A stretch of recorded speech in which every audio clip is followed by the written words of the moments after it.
시편 119편 18절입니다. 시작. 내 눈을 열어주소서. 그리하시면 내가 주의 법에 경이로운 것들을 보리이다. 아멘. 여기 얼마나 경이로운 성경인가. 자, 우리 지난 시간에 성경의 저자가 누구인가 그 주제로 봤는데 오늘도 그 주제로 보고자 합니다. 지난주에는 어떤 근거로 이 성경의 저자가 성경을 하나님께서 쓰셨는가 우리가 두 가지로 보았죠. 복습해 볼까요? 첫 번째 뭐였습니까? 어떤 근거에 의해서 성경의 저자가 하나님이시다. 첫 번째 뭐예요?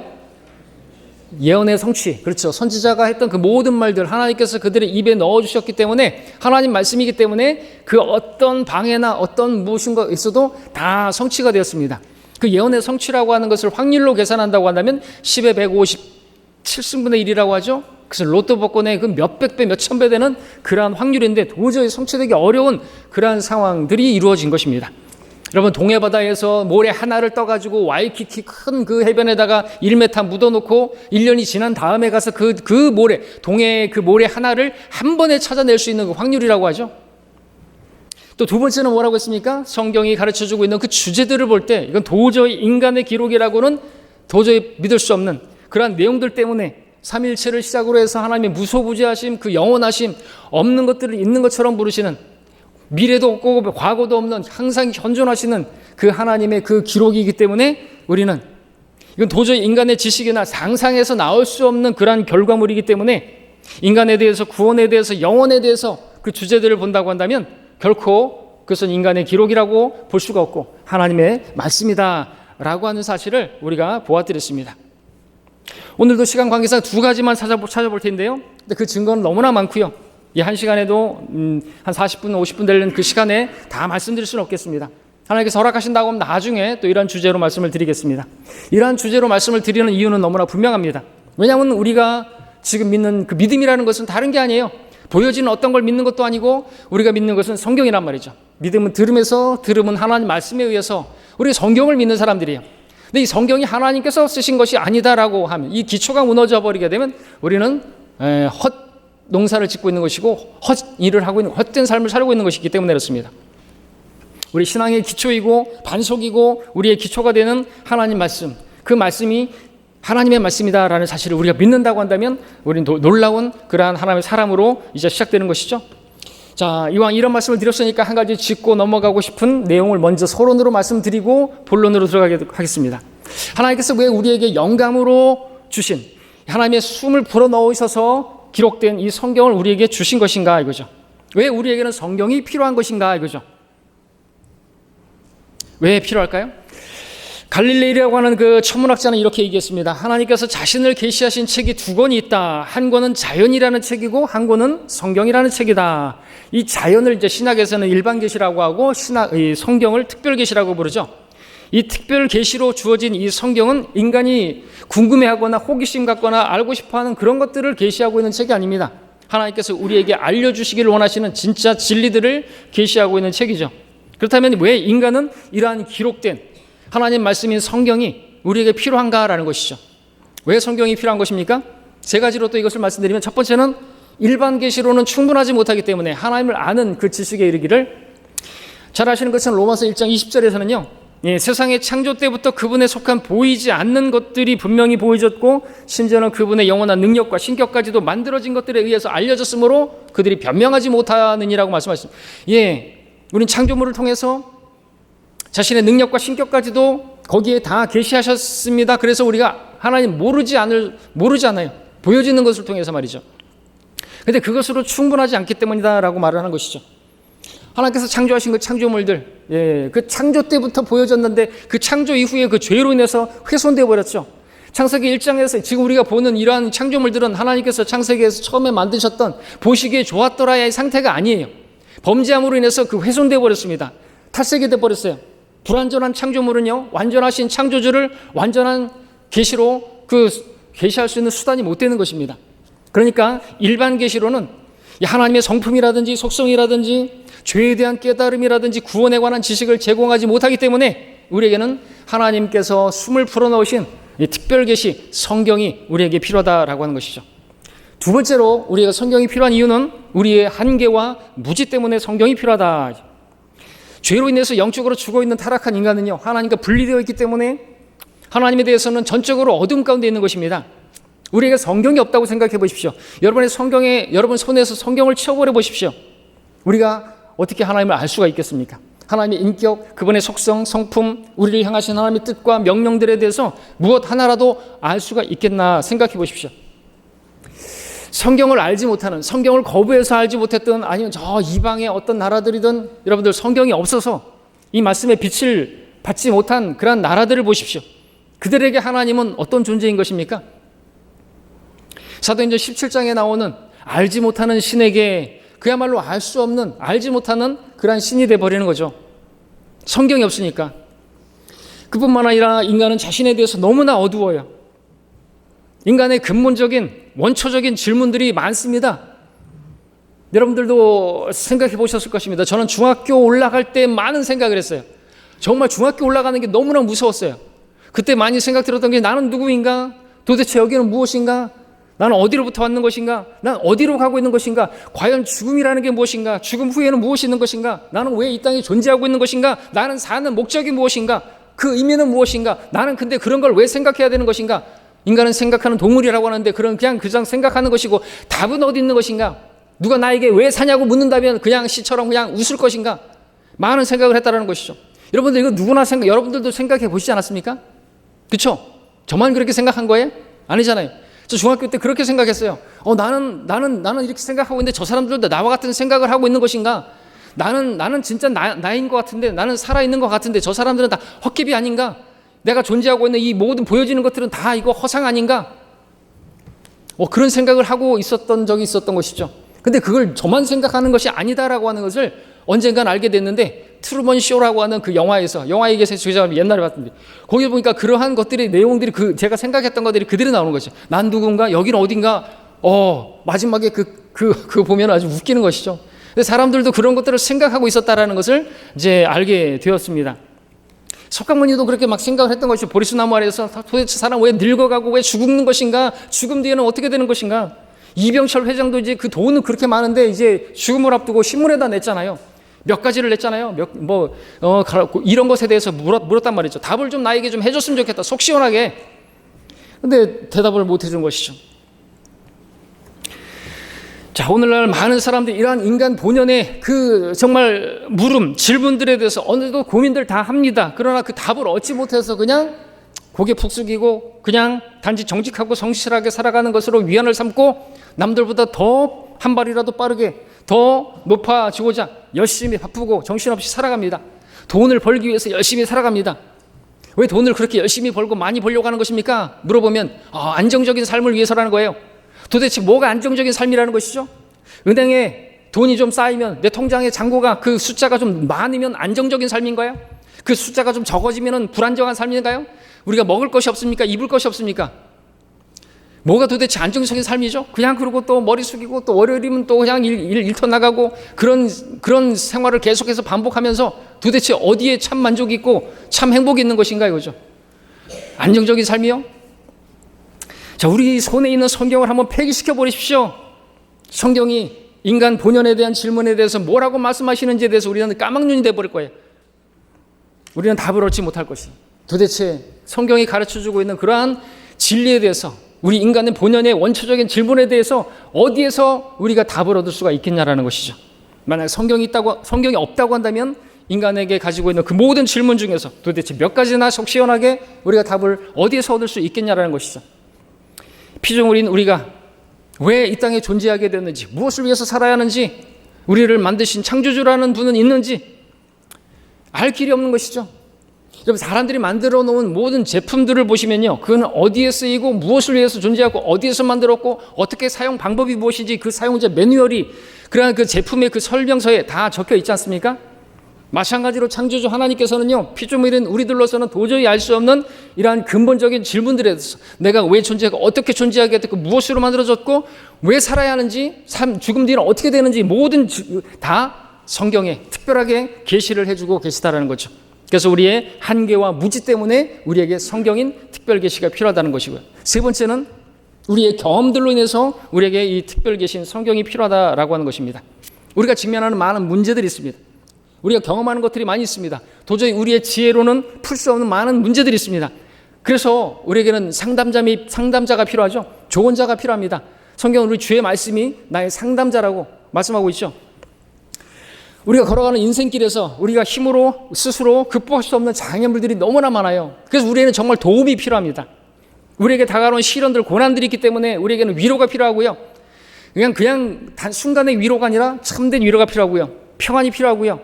우리 마음을 짓누르는 슬픔과 사랑하는 사람과의 그 이별로 인한 슬픔이 있기 때문에 우리에게는 부활에 대한 소망이 필요하고 영혼에 대한 그 확신이 필요한 것입니다.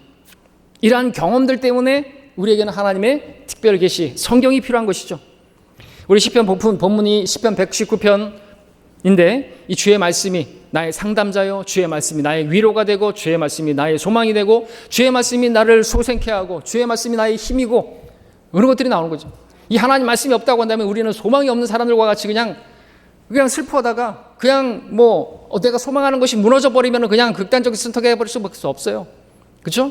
사람들도 자기들이 나름대로의 소망을 가지고 살아가는데 그것이 무너지고 사업이 망한다든지, 사랑하는 사람이 죽었다든지, 정말 소망을 걸었던 어떤 무엇이 무너졌다든지 그러면은 삶의 이유를 발견하지 못하고 그냥 스스로 생명을 끊어버리지 않습니까? 자, 하나님께서는 우리에게 모든 그 질문에 대한 답을 가지고 계시고 우리 모든 필요를 채워주시는 분이십니다. 아버지로 표현된 하나님께서 우리가 빛을 원하는데도 어둠 속에서 헤매다가 망하도록 내버려 두시겠습니까? 사랑을 그 속성으로 하시는 하나님께서 우리 발의 등불을, 우리 길의 빛을 비추지 않으시겠습니까? 그래서 하나님께서는 기록된 언어로 된 이 성경을 특별 계시로 우리에게 주신 것이죠. 자, 세 가지로 성경이 왜 우리에게 있어야만 하는지를 말씀드렸습니다. 이제 본론으로 들어가서 그렇다면 성경이 하나님 말씀이라는 것을, 성경을 하나님께서 쓰셨다는 사실을 우리가 알 수 있는 그 지난주까지 이어서 하면 세 번째가 되겠습니다. 첫 번째는 두 가지를 말씀드리는데, 첫 번째는 이 성경이요 모든 과학보다도 앞서 있기 때문이다 라는 것이죠. 과학이 밝혀낸 그 모든 것들, 그보다 2000년, 3000년 전에, 4000년 전에 이미 성경이 기록되어 있어요. 그렇게 해서 이건 놀라운 것입니다. 이건 경이로운 것들이에요. 이거 어떻게 해야 알 수가 있죠? 하나님께서 성경에 기록해 놨기 때문에 알 수가 있게 되는 것입니다. 여러분, 사람들은 성경을 어떻게 인식합니까? 단지 오래된 구식의 옛날 이야기 정도로 알 뿐이죠. 아주 더 비과학적이다라고 그렇게 말하기도 하죠. 그러나 성경은요, 하나님께서 우리에게 주신 무한 책이기 때문에 성경은 단 하나의 오류도 없이 그 모든 것들에 대해서 다 말하고 있습니다. 그것이 천문학이든지 물리학이든지 의학이든지 지리학이든지 어떤 과학 분야든지 단 한 점의 오류도 없이 진리를 증거하고 있어요. 왜? 하나님께서 다 만드신 것이기 때문에, 그 모든 것들을 구조를 다 알고 계시기 때문에 이미 성경에는 그 과학으로 밝혀내기 전에 몇천 년 전부터 다 나와 있다는 것이죠.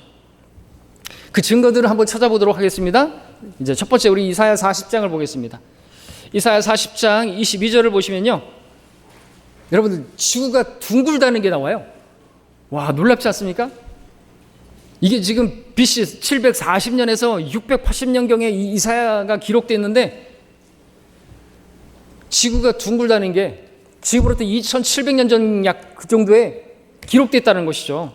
이사야 40장 22절 보겠습니다. 한 목소리로 여러분 읽어주십시오. 시작.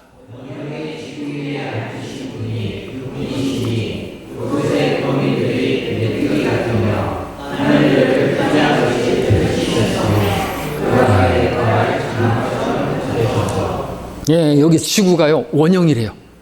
지구가 둥글다는 거예요. 지구가 둥글다고 하는 사실, 이사야가 기록한 뒤에 2000년이나 지난 마젤란이라는 사람이, 그 항해사가 1519년에 세계 일주하면서 밝혀낸 것이죠. 근데 그 사실이 바로 이사야가 기록된 지 2000년이나 지나서야 증명이 된 것입니다.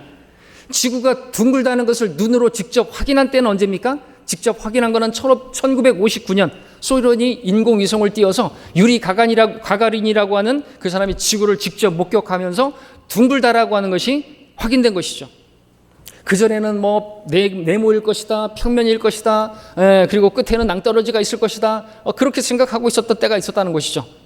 또 한 군데 보겠습니다. 이제 여러분들 욥기로 가서 보겠습니다. 욥기에다가도 줄을 넣어 놓으시면 좋겠습니다. 계속해서 왔다 갔다 하면서 욥기를 많이 볼 거예요.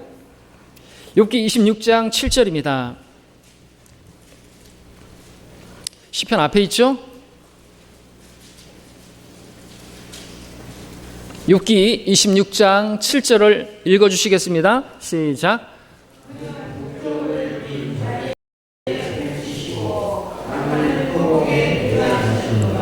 예, 여기 땅, 영어로 earth, 바로 지구를 말하는 거예요. 이 지구를 허공에 매대셨다고 말씀하고 있는 거죠. 또 하나님께서는 북쪽에 빈자리를 펼치시고 바로 거기에 하나님 보좌가 있어요. 자, 이러한 사실도 직접 확인한 것은요, 1980년대 와서 된 것입니다. 지구를 허공에, 우주에 매달아 놨다라고 하는 것이죠. 아무것도 없는데 허공에 매달려 있어요. 지구가 둥글다는 것과 또 지구가 허공에 매달려 있다라고 말을 하고 있는 것이죠. 욥기, 성경에서 가장 오래된 아브라함과 동시대 사람으로 그렇게 여겨지는 BC 1800년대, 지금으로부터 약 3800년 전에 이것을 기록하고 있다는 거죠. 어떻게 그 시대만 해더라도요, 지구가 헬라클라스가 그 등에다가 업고 있다고 지구를 그렇게 생각하던 때가 있었던 것이죠. 불과 500년 전에. 또 항해를 떠난 어부들은요, 멀리 떠나지 말라고, 낭떠러지가 있을 거니까 그렇게 말하던 시대가 불과 500년 전밖에 안 되는 거예요. 근데 BC 1800년 전에 기록된 성경에 지구가 우주 공간에 떠 있다는 사실을 기록하고 있다는 것이죠. 어떻게 설명하시겠습니까? 그리고 우리 누가복음 17장 가서 보겠습니다. 신약으로 와서 누가복음 17장 34절 36절을 보시면요, 거기 또 성경은 이 지구에 동시에 낮과 밤이 동시에 존재한다는 것을 보여주고 있어요. 왜? 지구가 둥글기 때문이고 자전하기 때문인 것이죠. 누가복음 17장 34절로 36절까지를 교대로 읽겠습니다. 누가복음 17장 34절로 36절까지 내가 너희에게 말하거니와 그 밤에 두 사람이 한 침상에 있다가 한 사람은 데려가게 되고 한 사람은 남게 되리라.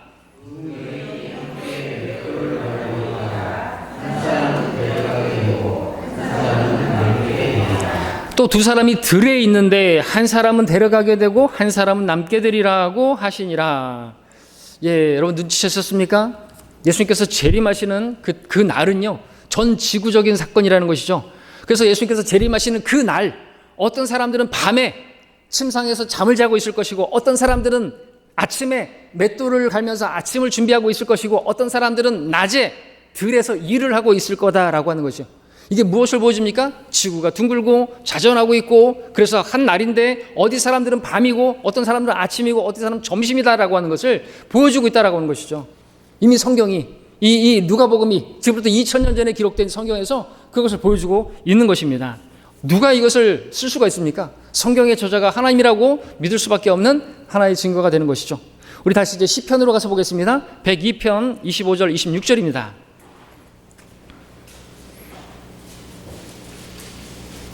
시편 102편 25절 26절을 교대로 읽겠습니다.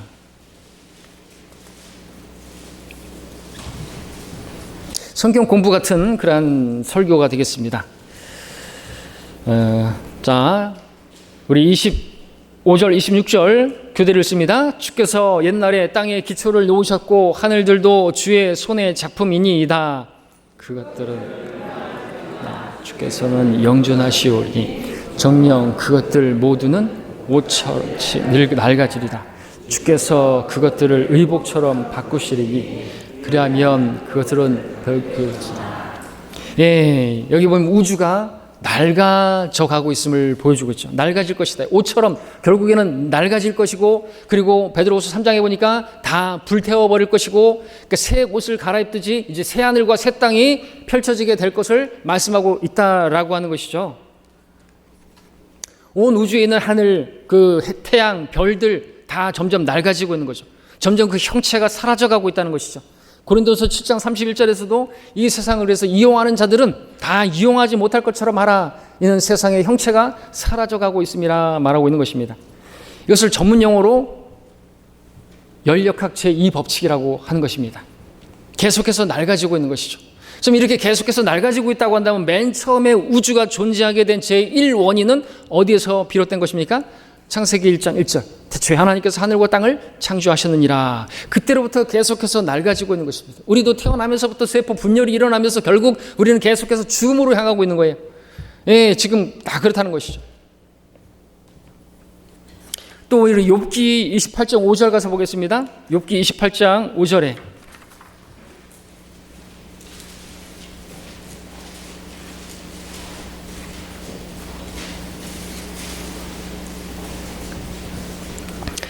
여러분 읽어주시겠습니다. 욥기 28장 5절 시작.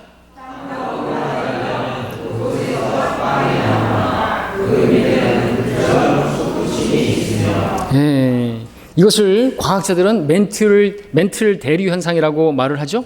여러분들 고등학교 그때 배워 보셨습니까? 그림으로 막 밑에서 불기 솟구치고, 사실은 지옥이지만 성경이 그렇게 기록하고 있는 것입니다. 욥기 38장 35절도 보겠습니다. 자, 먼저 36장 보겠습니다. 36장 26절입니다. 36장 26절 27절 교대로 읽습니다. 보라, 하나님은 위대하시니 우리가 그분을 알 수도 없고 그의 연수를 헤아릴 수도 없느니라.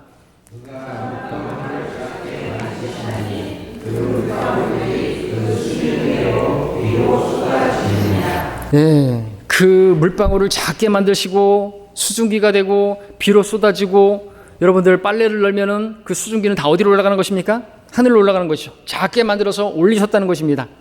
모든 강물은 다 어디로 흐릅니까? 바라는 곳을 바다로 흘러가죠. 근데 바다가 여러분 넘친 적이 있습니까? 바다가 넘쳐서 그 모래를 바다의 경계로 두어서 넘치지 못하게 하신 그분이라고 말씀하고 있는데, 그래서 하나님께서는 내 앞에서 떨지 아니하겠느냐, 나를 무서워하지 않겠느냐, 바다를 경계로 두어, 모래를 바다의 경계로 두어, 그죠? 모래를 바다의 경계로 두어서 그것을 넘지 못하게 하는 내 앞에서 너희가 떨지 아니하느냐, 이사야 말씀하고 있는데, 근데 하나님께서 사람이 하나님을 두려워하지 않으니까 가끔 넘치기도 하죠. 쓰나미를 통해서 모래를 경계로 두었는데 넘쳐서 하나님을 두려워하게 하시잖아요. 지진이 일어나서. 자, 왜 넘치지 않는 것입니까? 바다는 여기서 넘친 만큼 하나님께서 섭리 가운데서 수증기로 다 들어 올리시는 것이죠. 그래서 구름이 돼서 다시 내리는 거, 이거를 물의 순환체계라고 말하죠. 전도서 1장 7절에 보니까 모든 강물은 바다로 흘러가나 바다는 여전히 채워지지 않는다. 강물이 다 바다로 가는데 바다가 넘치질 않아요. 강물들은 바로 난 곳으로 다시 돌아가는도다라고 말하고 있는 것입니다. 이것이 바로 물의 순환체계죠. 근래 이르기까지는 구름이 어떻게 생기는지, 비가 어떻게 오는지 신비였고 몰랐던 것이죠. 그것과 비교해 본다면 BC 2000년경에 욥이, 그리고 또 전도서에서 솔로몬이 어떻게 이러한 물의 순환 세 가지가 뭐죠? 증발, 응축, 강수, 이 단계를 어떻게 기록할 수가 있었냐라는 것입니다. 성경의 저자가 누구라고요? 하나님이시라고 하는 것입니다. 그 다음에 욥기 38장 35절 볼까요? 38장 5절 35절 38장 35절 읽겠습니다. 시작. 내가 번개들을 보내어 그들로 가서 내가 너희가 여기 있나이다 할 수 있겠냐. 네, 이게 아주 가장 오래된 성경인데요. 여기서 무엇을 말합니까? 번개들을 보내가지고, 번개는 전기와 관련된 것이고요. 그 전기를 통해서 네가 말하기를 우리가 여기 있나이다 할 수 있게 하겠느냐 이거죠. 여러분, 이미 여기서 벌써 전화가 예언되고 있는 거예요. 팩스가 예언된 것이죠. 여러분, 이렇게만 주석을 제가 읽어드리면 그 밑에 번개는 전기와 관련이 있다. 그러므로 전화, 라디오, TV를 통해서 우리가 여기 있다라고 말할 수 있다. 사무엘 모스가 전신기를 발명하기까지는 1844년에 아무도 그렇게 할 수가 없었다라고 하는 것이죠.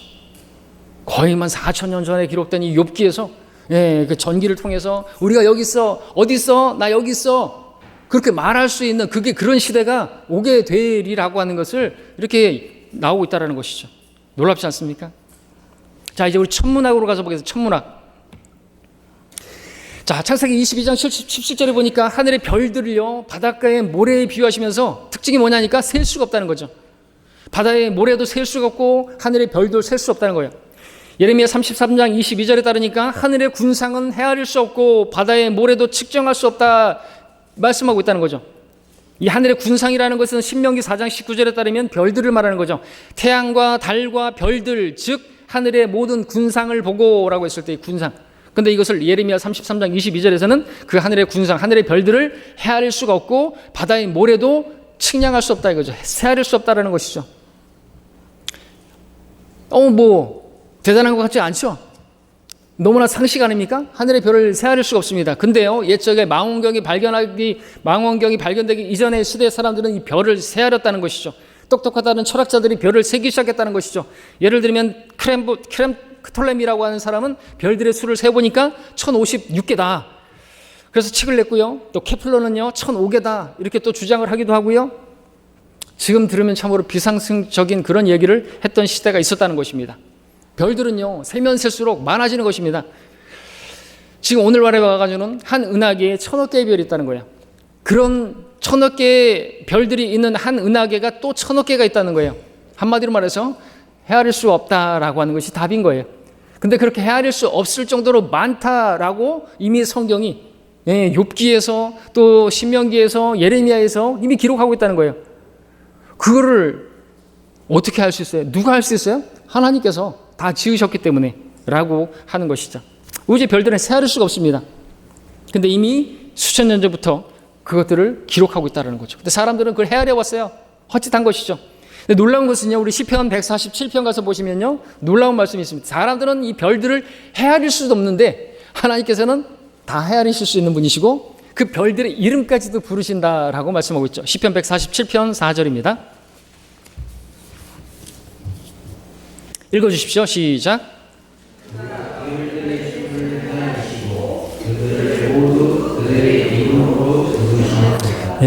하나님께서는요 불가능이 없으신 분이고요. 그 다 지으신 분이시고요. 그 별들을 세실 뿐만 아니라 그 이름을 붙여서 이름으로 부르신다 말씀하고 있는 것이죠.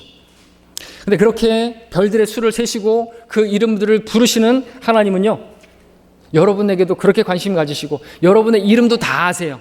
나사로야 나오너라 다 이름을 아세요. 뿐만 아니라 여러분의 머리카락 개수까지도 실시간으로 다 체크하고 계시는 분이래요. 머리카락 개수가 얼마나 많은데요. 나는 아무것도 아니에요. 왜? 하나님께서는 그 하늘의 별들도 다 세신 받으시는데요. 모래도 세실 분이세요. 왜? 그분은 완전하신 분이시고 그 모든 걸 다 아시는 분이기 때문이라는 거죠. 그래서 여러분들도 그렇게 관심하시는 분이신 거예요. 여러분의 이름도 아시고 여러분의 머리카락까지 아시는, 나보다 나를 더 잘 아시는 하나님이십니다. 그분을 신뢰하기에 너무나 부족함이 없는 신실하신 분이신 것이죠. 자, 우리 창세기 1장으로 가서 보겠습니다. 이제 창세기 1장 가서 보시면 하나님께서 창조하신 태양과 달에 대해서 말씀하시는데, 성경이 얼마나 정확한 책인지 전문적인 용어로 돼 있지 않을 뿐이지 너무나 정확하고 그 기록은 분명합니다. 창세기 1장 16절 보겠습니다. 창세기 1장 16절 여러분 읽어주시겠습니다. 시작.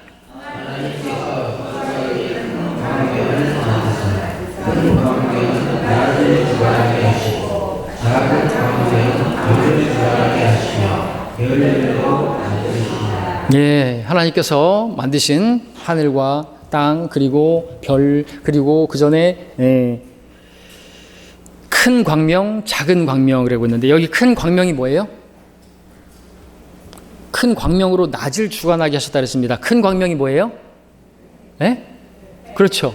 그러면은 밤을 주관하는 광명, 작은 광명은 뭐라고요? 달이죠. 여러분 뭐 눈치채셨습니까?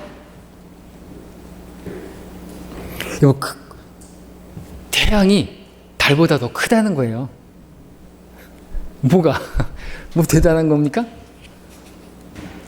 근데요, 옛날 사람들은요, 달이 태양보다 더 크다고 믿었던 사람들이 있었어요. 오래전에는. 여러분, 보름달 얼마나 커요? 태양보다 더 커 보이지 않습니까? 그래서 옛날 사람들은 달이 태양보다 더 크다고 그렇게 믿었다는 거죠. 근데 모세는요, 그런 실수를 하지 않았어요. 달보다 태양이 더 크다. 큰 광명, 낮을 주관하는 그 태양이 달보다 더 크고 그 태양에 비해서 작은 광명인 달은 태양보다 작다라고 하는 것을 이미 창세기에서부터 모세를 통해서 하나님께서 기록하고 계셨다라고 하는 거죠. 실수하지 않습니다. 성경에는 어떤 오류도 없고 어떤 실수도 없고 과학적 증거로도 이게 잘못된 게 하나도 없다는 것이죠. 아주 오랜 후에 나서야 BC 1500년경에 기록된 그 성경이 기록되기 전에 후에 엄청 오래 후에 이것을 발견하게 된 것이에요. 자, 그 다음에 또 뭐 많이 있습니다만 많이 제가 줄였어요. 자, 우리 의학, 보건, 위생 그쪽으로 가보겠습니다. 여러분, 세균학이 발견된 후에 우리는 많은 질병들이 세균, 그 바이러스에 의해서, 미생물에 의해서 그렇게 만들어진다는 것을 알게 되었죠. 근데 레위기 15장 또 13장에서는 세균에 의한 질병을 예방하기 위해서 그 환자들을 격리시킬 것에 대해서 말씀을 보게 됩니다. 성경은 벌써 3500년 전에 문두병이라든지 전염성 질환을 가진 자들을 다른 사람들로부터 격리시키라고, 분리시키라고, 그 사람뿐만 아니라 그 사람이 앉았던 안장이라든지 입었던 옷이라든지 그릇이라든지 집들까지도 다 불태우라고까지 말씀하셨습니다. 질병의 전염을 막기 위한 격리의 원리를, 이것은 근대에 와서 알려진 것이죠. 하지만 모세를 통해서 하나님께서 3500년 전에 그것을 다 설명하고 계시다는 것입니다. 또 레위기 15장 13절에 따르면요, 세균 감염 방지를 위해서 어떻게 하라고 하냐니까 흐르는 물에다가 씻으라고 하죠. 흐르는 물에다가 씻으라고. 그래서 여러분들, 외과 의사들이 수술하기 전에 손을 씻는데 어떻게 씻어요? 대야에다가 물 받아다 씻는 의사 있습니까? 없죠. 그것처럼 끔찍한, 만약에 여러분들이 수술을 받는데 그 의사가 그 손에다, 대야에다가 손을 씻는다. 옛날에 우리는 대야에다가 막 저희 형이 세수하고 나면 제가 거기다가 세수하고, 그래서 감기 걸리면 다 걸려버리고, 그렇게 무식한 아버지가 먼저 씻으시고 그 세수대에다 그대로 또 씻고 그랬던 적이 있었지 않습니까? 그러지 않았습니까? 뭐 제가 다른 얘기하고 있나요? 저랑 지금 같이 가고 계시는 거예요? 딴 데 계시면 안 돼요 지금. 하나님 말씀 몰랐기 때문에 그런 것이죠. 근데 이제 그 세균이 여러분 대야에다가 씻으면 그대로 남아있는 거예요. 그래서 흐르는 물에다 씻어야 되는 것이죠. 안 그래서 그냥 씻었다가 많은 사람이 죽었어요. 여러분, 1300년대 패스트로 인해서 유럽 인구의 3분의 1이 죽었어요. 2500만 명이 죽었습니다. 왜 죽었는 것인가? 하나님 말씀 몰랐기 때문인 거예요. 빛이 없기 때문이죠. 공중 보건과 위생에 관한 이 하나님 말씀에 이 진리를 알았고 믿었다고 한다면 많은 생명을 구할 수가 있었을 것인데, 근데 여러분, 당시에 패스트가 유행하던 창고라던 그때 유대인들은 한 명도 사상자가 없었어요. 그래갖고 이제는 그 사람들이 유대인이 거기다가 어떤 물에다가 독을 탔다 이런 그렇게 나온 거죠. 왜냐하면 유대인들은요, 이 하나님의 말씀대로 그렇게 흐르는 물에다가 씻었기 때문에 한 명도 사상자가 없었던 것이에요. 하나님의 말씀이 그들에게 생명이었던 거죠. 말 그대로 생명이었던 것이죠.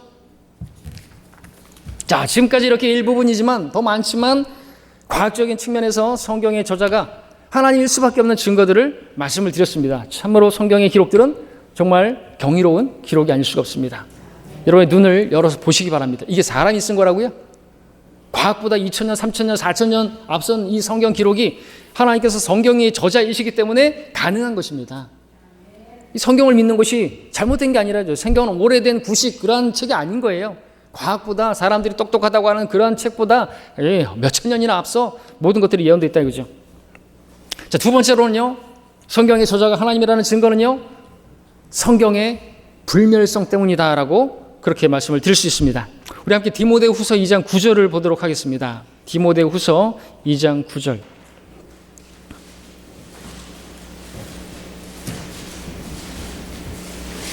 사도 바울은 놀라운 고백을 하고 있습니다. 디모데후서 2장 9절입니다. 다 왔습니다. 이 두 번째는 아주 짧게 끝날 거예요. 정신 차리고 집중해서 들으시기 바랍니다. 자, 두 번째 디모데후서 2장 9절 읽으시겠습니다. 시작.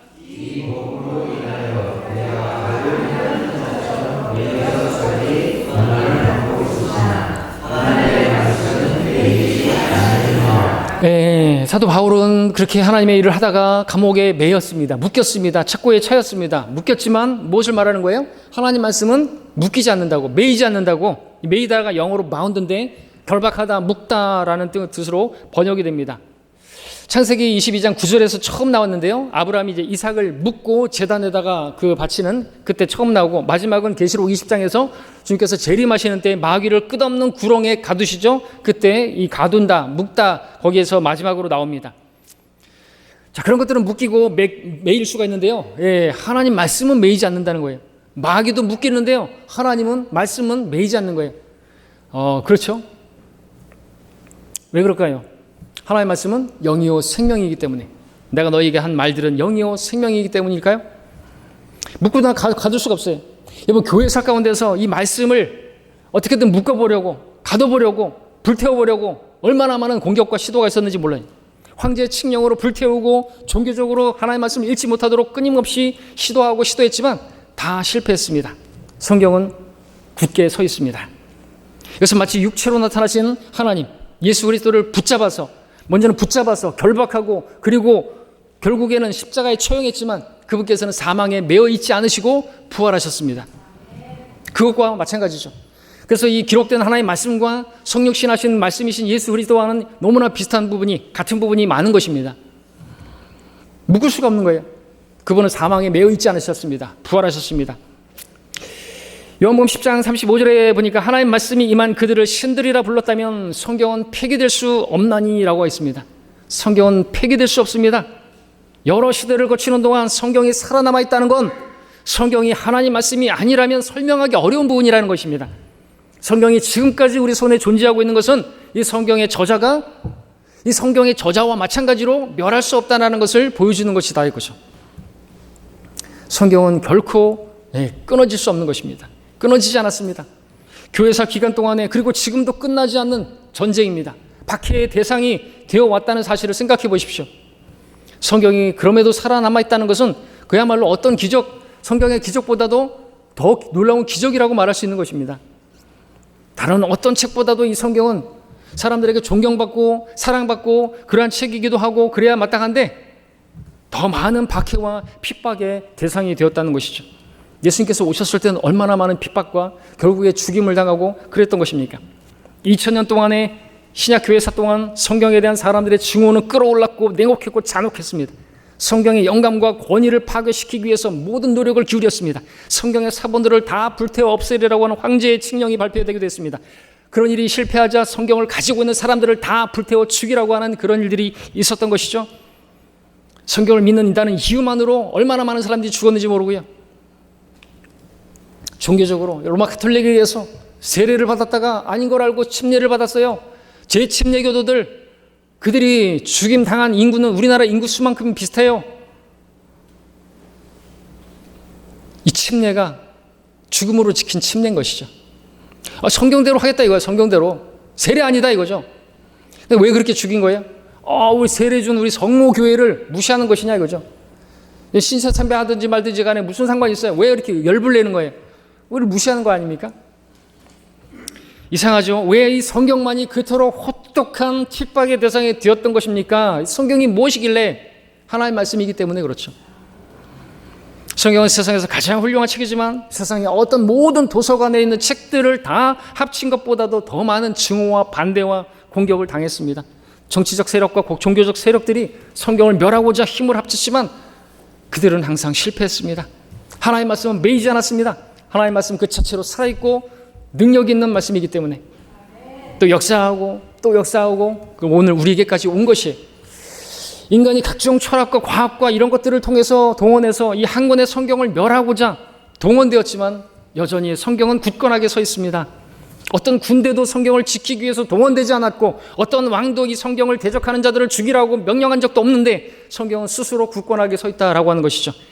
과연 성경이 숱한 공격에도 살아남아 있는 것을 여러분 어떻게 설명하실 수가 있겠습니까? 답은 주님께서 하신 약속에 있습니다. 하늘과 땅은 없어져도 내 말은 결코 없어지지 아니하리라. 하나님의 말씀은 매이지 아니하리라. 푸른 마르고 꽃은 시들어도 하나님의 말씀은 영원히 거하리라. 하나님께서 말씀하셨으면 그대로 되는 줄 믿으십시오. 현재까지도 성경에 대한 공격과 박해는 방법만 다를 뿐 계속해서 시도되고 있습니다. 변개된 성경들이 나타나고 있습니다. 그럼에도 우리에게는 하나님의 온전한, 삭제되지 않고 첨가되지 않고 변개되지 않은 성경을 하나님께서 우리에게 주셨습니다. 온전히 순수한 말씀으로 보존됐다라고 하는 것입니다. 이것은 참으로 생각해 볼수록 경이로운 일이고 이게 경이롭다라는 사실을 알 수 있으려면 여러분 기도하셔야 돼요. 내 눈을 열어주소서. 내가 주의 경이로운 말씀을 보게 하소서. 지금 눈 감으시면 안 되고요. 눈을 뜨시라고요. 눈을 여셔야지 보여진다니까요. 기도해야 돼요. 이게 얼마나 놀라운 성경인데요. 얼마나 경이로운 성경인데요. 말씀인데요. 눈을 열어달라고 기도해야죠. 놀라운 말씀인 것입니다. 마치 다니엘의 세 친구가요, 그 불타는 7배나 뜨거운 용광로에 던져졌는데 그에게서는 옷에서 탄 냄새도 안 나고 머리카락도 상하지 않고 불탄 냄새조차 안 나고 그 용광로를 빠져나온 것처럼요, 성경은 그 교회에서 기간 동안에 얼마나 많은 숱한 방해와 마귀의 그 용광로를 지나왔는데 전혀 불탄 냄새도 없이, 전혀 어떤 삭제첨과 변개 없이 우리 손에 순수한 말씀으로 들려 있다라고 하는 것입니다. 하나님의 말씀은 죽지 않는, 썩지 않는 말씀인 것입니다. 그 모든 것 다 썩어지고 푸른 마르고 썩어지고 한다 할지라도 하나님 말씀은 영원히 남아 있는 것입니다. 말씀의 결론을 맺겠습니다. 자, 여러분은 눈 열리셨습니까? 하나님께서 여러분의 눈을 열어주시기를 바랍니다. 주의 말씀의 경이로움을 보셨습니까? 이보다 더 경이로운 일은 우주에 존재하지 않습니다. 그렇다면 여러분의 눈이 이제 무엇을 바라봐야 하겠습니까? 눈이 열렸다면 경이로우신 하나님을, 경이로운 이 말씀을, 이 성경을 바라봐야 하지 않겠습니까? 아직도 눈을 뜨지 못하셨어요? 아직도 영적인 사경을 헤매고 계십니까? 하나님의 말씀을 제외한 모든 것들은 다 사라져버릴 것입니다. 여러분의 눈으로 보는 것들은 다 사라져버릴 거예요. 여러분의 젊음도, 여러분의 건강도, 여러분의 아름다움도, 여러분의 돈도 다 사라져버릴 것이에요. 영원히 남는 건 뭔지 아십니까? 지금 보이지 않는 것들만 영원히 남아요. 그리고 여러분들이 복음을 전해서 혼들을 일깨우는 그 사람들, 영원히 여러분이 자랑할 만한 자랑의 면류관으로 받게 될 것이고, 여러분이 하나님의 말씀대로 행한, 세상과 세상에 있는 모든 것들은 다 사라지지만 하나님의 뜻을 행한 것만 영원히 남게 될 것입니다. 다 불태워 없어져 버릴 것입니다. 하나님 말씀은 그러나 불태워져 없어지지 않을 것이고, 하나님 말씀이 영원히 남는 것처럼 여러분이 주님을 위해서 말씀대로 섬긴 그 섬김만 영원히 남을 것이에요. 눈을 뜨 계신 여러분, 그러므로 현명하고 지혜롭게, 그리고 경건하고 의롭게, 신중하게 이 악한 세상을 바르게 살아가시길 바랍니다. 헛된 것에 눈을 기울이지 마시기 바랍니다. 하나님의 말씀을 사랑하십니까? 그것이 여러분 하나님을 사랑하는 것이에요. 왜? 말씀은 하나님이시기 때문에. 하나님의 말씀을 읽지 않으면 그건 여러분도 하나님을 무시하는 것이고 멸시하는 것입니다.